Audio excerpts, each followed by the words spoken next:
Now give the floor to His Excellency Mr. Augustine Ngafuan, Minister for Foreign Affairs of Liberia.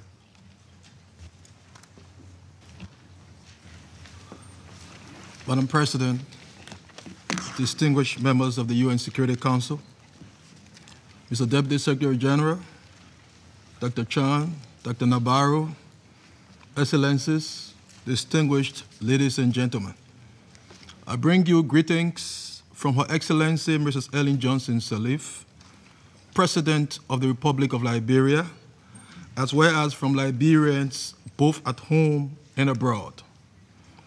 Liberia commends you, Madam President, and other members of the Council for elevating the Ebola crisis onto the agenda of this august body and bringing into sharp focus the urgency of international action.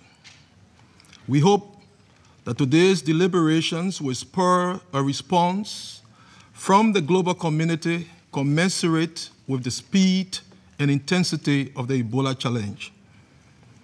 Until the 22nd of March 2014, when the Ebola virus disease invaded our country and began to wreak havoc in Foya, a small city that sits along a tri-state area adjoining Liberia, Guinea, and Sierra Leone, the Liberian people, with the unswerving support of UNMEER, have been enjoying the dividends of peace achieved in 2003, following 14 years of bloody civil conflict. During these years of calm, we had succeeded in institutionalizing the democratic culture and begun to take some strong steps with the support of the UN and other international partners to address the legacy of socio-economic devastation that the protracted Liberian civil war had bequeathed.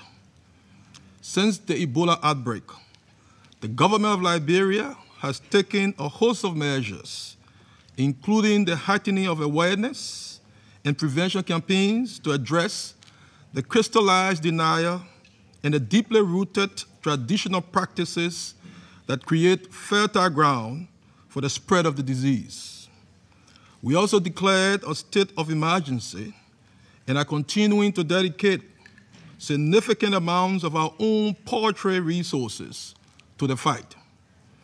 We have also enlisted the constructive involvement of our people in the battle as we constantly review and revise strategies to accommodate the evolving nature of the crisis. In spite of our efforts, buttressed by those of our international partners, prominently the WHO, MSF, and the U.S. Centers for Disease Control, the Ebola virus disease continues to sprint faster than our collective efforts to contain it. It has now extended its deadly embrace to nearly 2,800 persons in Liberia, leading to the loss of 1,500 precious lives. 170 of our small community of health workers have already been infected, out of which 80 have lost their lives. Unfortunately, given that women constitute the bulk of our healthcare workers and are traditionally the ones who care for sick members of the family, nearly 70% of all those infected by the Ebola virus disease in Liberia are women. The huge toll Ebola has taken on healthcare workers and our general health system has seriously undermined our ability to adequately respond to routine illnesses such as malaria, typhoid fever, measles, and diarrhea. And an increasing number of pregnant women are dying while trying to give life.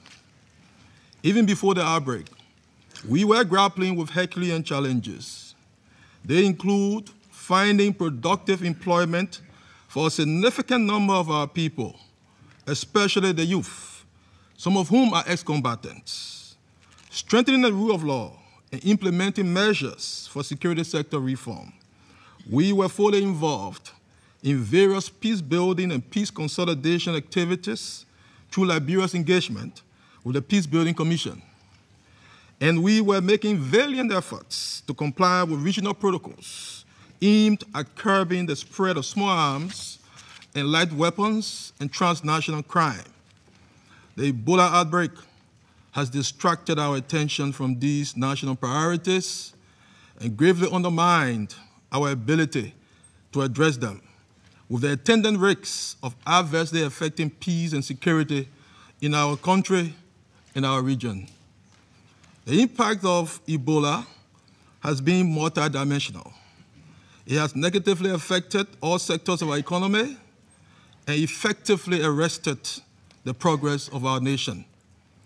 Preliminary estimate points to an estimated decline in real GDP growth of 3.4%, plummeting from an earlier projection of 5.9% to a low of 2.5%. The mining, agriculture, and services sectors are expected to bear the greatest brunt of the crisis. As we mourn daily the loss of a family member, a friend, or a fellow citizen as a result of Ebola, we are getting increasingly concerned about the long-term socio-economic difficulties that the Ebola virus disease will occasion. Madam President, members of the Security Council, Liberia expresses its profound appreciation to the Secretary General for his many initiatives, including his announcement today of a new UN mission, UNMEER, to scale up the response and mobilize the international community to deliver urgently needed support in a coordinated manner. We thank the wider international community, including the African Union, for all the effort and the resources, financial, human, and material, that have so far been dedicated to the fight against Ebola. The Liberian government and people offer deep gratitude to President Barack Obama and the people of the United States for the heartwarming announcement that the U.S. government will take a host of bold and concrete initiatives, including the deployment of engineers, military and medical personnel and equipment to our region to establish new treatment units and to train national staff. As a major power, the United States has made a major move, and it is our hope that new, additional, and complementary contributions will be forthcoming to our region in true expression of international solidarity. Madam President, while we commend some members of the international community for lending hands of solidarity and empathy to us as we grapple with this virus, we are shocked and remain concerned by the actions of others in imposing travel and other restrictions on Ebola-affected countries. These actions, which run counter to advice from WHO, ICAO, and other experts, border on blanket stigmatization and have now started to seriously undermine humanitarian efforts in our countries. We therefore call upon the concerned member states to reconsider their policies in light of the expert advice provided by the specialized international agencies.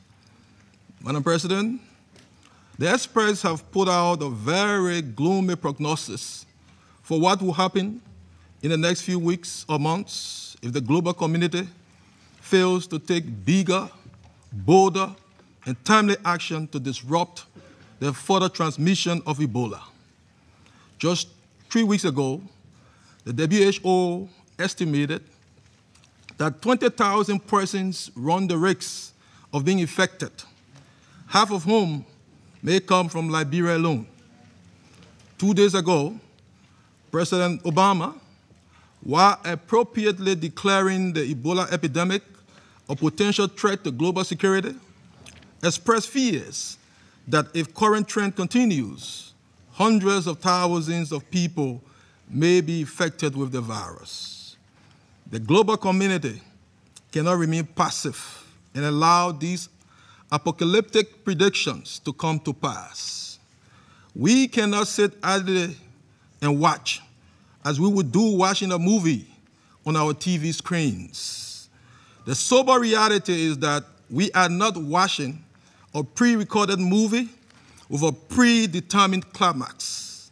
We, affected countries, as well as countries, institutions, and individuals of good conscience across the globe, are all actors in this evolving plot and can affect the ultimate outcome based on what we do or fail to do.